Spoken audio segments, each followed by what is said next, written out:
Et si la raison pour laquelle vos muscles s'affaiblissent n'était pas simplement votre âge, mais aussi la façon dont votre corps digère, absorbe et utilise les nutriments? Après 75 ans, le corps ne répond plus aux protéines comme avant.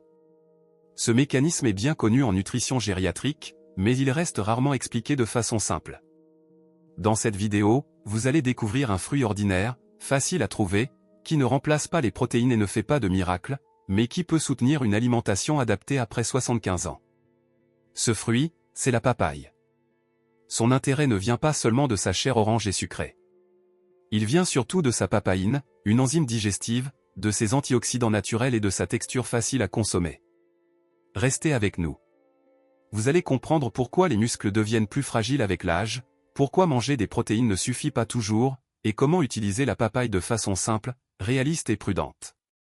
Bienvenue sur Sagesse Santé, la chaîne qui vous accompagne chaque semaine avec des conseils concrets, accessibles et prudents pour prendre soin de vous. Le sujet d'aujourd'hui concerne beaucoup de personnes après 75 ans. Vous vous levez le matin et vos jambes semblent moins solides. Monter un escalier demande plus d'efforts. Porteur des courses devient plus difficile. Se relever d'une chaise prend plus de temps. Ce n'est pas seulement dans votre tête. Et ce n'est pas forcément une fatalité.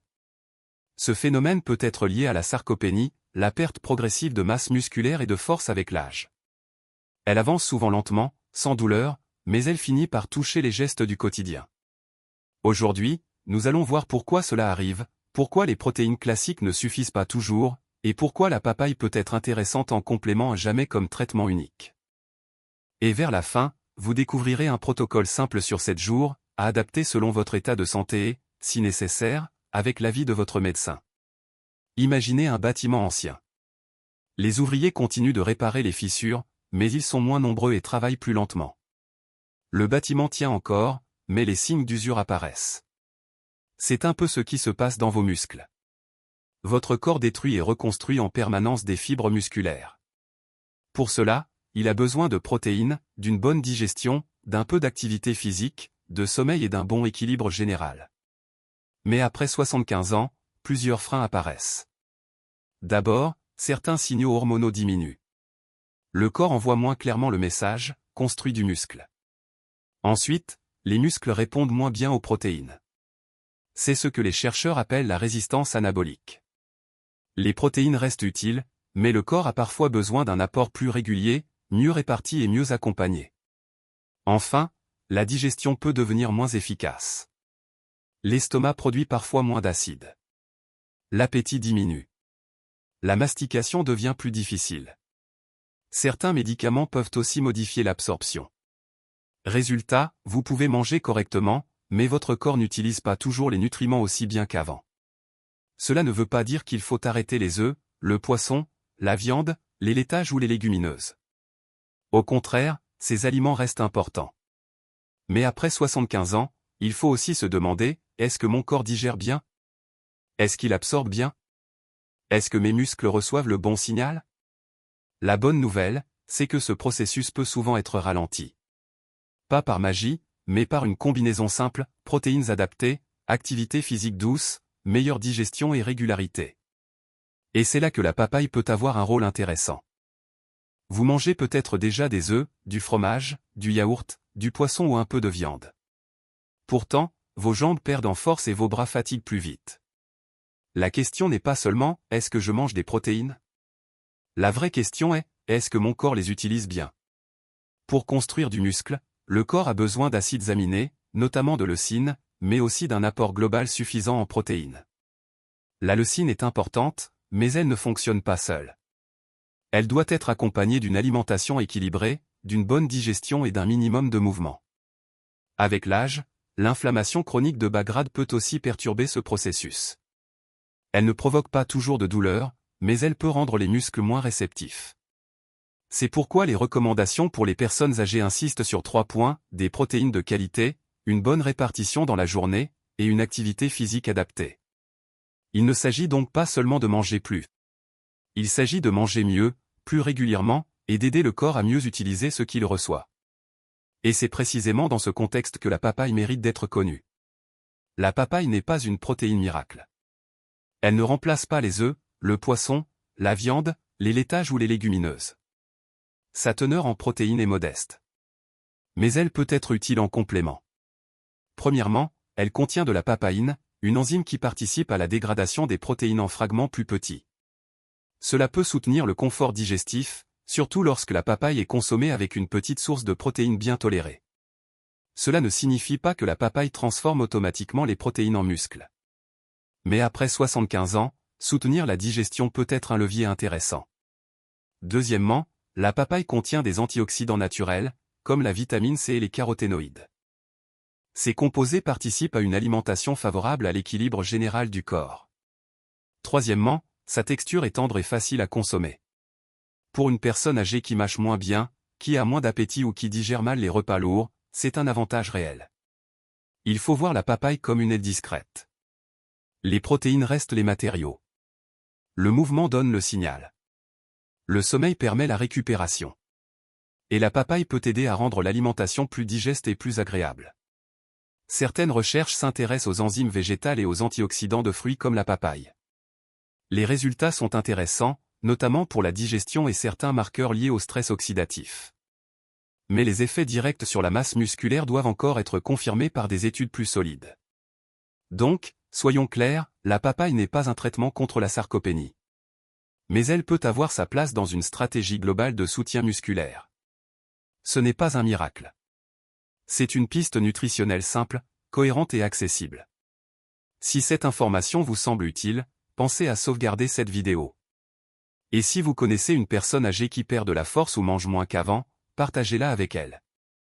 Maintenant, voyons comment l'utiliser concrètement. L'objectif n'est pas de traiter la sarcopénie avec un fruit.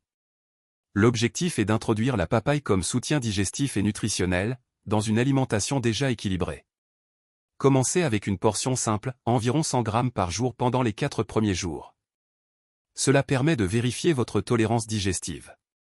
Si tout se passe bien, vous pouvez passer à 150 ou 200 grammes par jour à partir du 5e jour. Mais si 100 grammes vous conviennent mieux, restez à cette quantité. Le bon protocole est celui que votre corps tolère.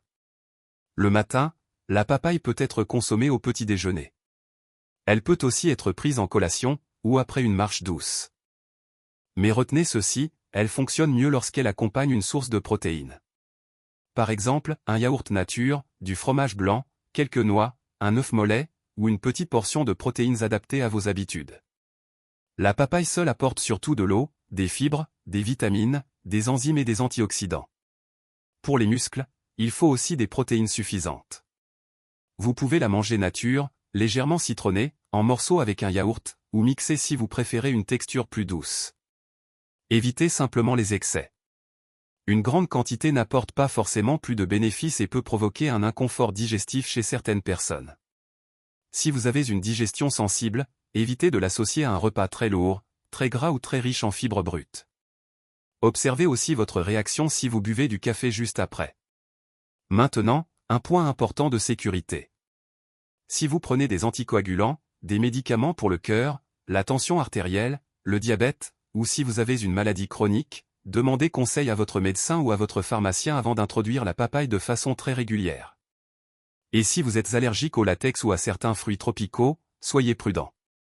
Commencez par une très petite quantité ou demandez un avis médical. Alors, combien de temps avant de ressentir une différence? La réponse honnête est, cela dépend.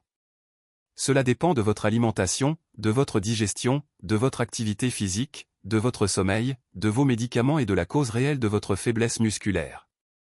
Si la perte de force vient d'une maladie, d'une carence importante, d'une immobilisation prolongée ou d'un problème médical, la papaye ne suffira pas. Il faut consulter. Mais si vous mangez moins qu'avant, digérez plus difficilement et cherchez à améliorer votre routine, la papaye peut être un bon complément.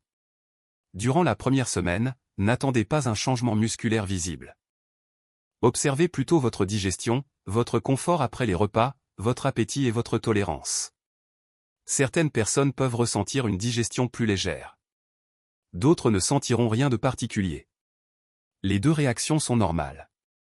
Après 2 ou 3 semaines, si la papaye est associée à des protéines suffisantes et à un peu de mouvement, certaines personnes peuvent remarquer des changements subtils, plus de confort digestif, un meilleur appétit, une récupération un peu plus facile après une marche, ou une meilleure sensation d'énergie. Mais ces effets ne viennent pas uniquement de la papaye. Ils viennent de l'ensemble de la routine. C'est généralement après plusieurs semaines d'habitude régulière que les changements fonctionnels deviennent plus visibles, se lever un peu plus facilement, marcher avec plus de confiance, monter quelques marches avec moins d'efforts. Gardez des attentes réalistes. L'objectif n'est pas de retrouver les muscles de vos 50 ans. L'objectif est de soutenir votre corps et de préserver votre autonomie le plus longtemps possible. Avant de conclure, voici les erreurs les plus fréquentes à éviter. Première erreur, croire que la papaye remplace les protéines. C'est faux.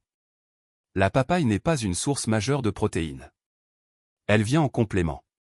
Vos muscles ont toujours besoin de protéines de qualité, œufs, poissons, laitage, légumineuses, tofu, volaille ou autres sources adaptées. Deuxième erreur, attendre un résultat en 3 jours. Le corps âgé réagit plus lentement.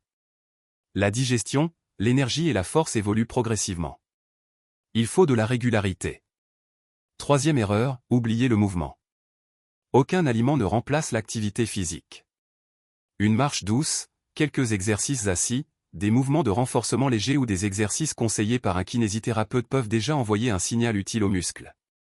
Quatrième erreur, pensez que plus c'est mieux. Avec la papaye, comme avec beaucoup d'aliments, une quantité excessive n'apporte pas forcément plus de bénéfices. Elle peut même gêner la digestion. Cinquième erreur, ignorer son état médical. Une personne âgée active et en bonne santé n'a pas les mêmes besoins qu'une personne fragile, diabétique, sous anticoagulants ou récemment hospitalisée. Adaptez toujours les conseils à votre situation. Faisons maintenant le point. Après 75 ans, les muscles peuvent perdre en force plus rapidement. Ce n'est pas seulement une question d'âge. C'est aussi une question de digestion, d'absorption, de résistance anabolique, d'inflammation, d'activité physique et de qualité alimentaire. Les protéines restent essentielles. Mais elles doivent être bien choisies, bien réparties et bien tolérées. La papaye ne doit pas être présentée comme une protéine miracle. Elle n'est pas un traitement contre la sarcopénie. Elle ne remplace pas un repas complet ni un avis médical. Mais elle peut être intéressante grâce à sa texture douce, sa papaïne, sa vitamine C, ses caroténoïdes et son profil antioxydant. Son rôle principal est d'aider à créer un environnement alimentaire plus favorable, plus digeste, plus régulier et plus facile à maintenir. Le protocole de 7 jours est un point de départ. Commencez doucement. Observez votre digestion. Associez la papaye à une source de protéines. Gardez une activité physique adaptée. Et si vous avez un traitement ou une maladie chronique, demandez conseil. La santé musculaire après 75 ans ne dépend jamais d'un seul aliment. Elle dépend d'un ensemble de petits gestes répétés, mieux manger, mieux digérer, bouger un peu chaque jour, dormir suffisamment et consulter lorsque la perte de force devient inhabituelle. Est-ce que vous connaissiez la papaye sous cet angle? Avez-vous déjà remarqué qu'elle vous aidait à mieux digérer? Dites-le nous dans les commentaires. Si cette vidéo vous a été utile, partagez-la avec quelqu'un de proche qui perd de la force ou mange moins qu'avant. Et abonnez-vous à Sagesse Santé chaque semaine, un conseil concret, prudent et accessible pour prendre soin de vous simplement. À très bientôt.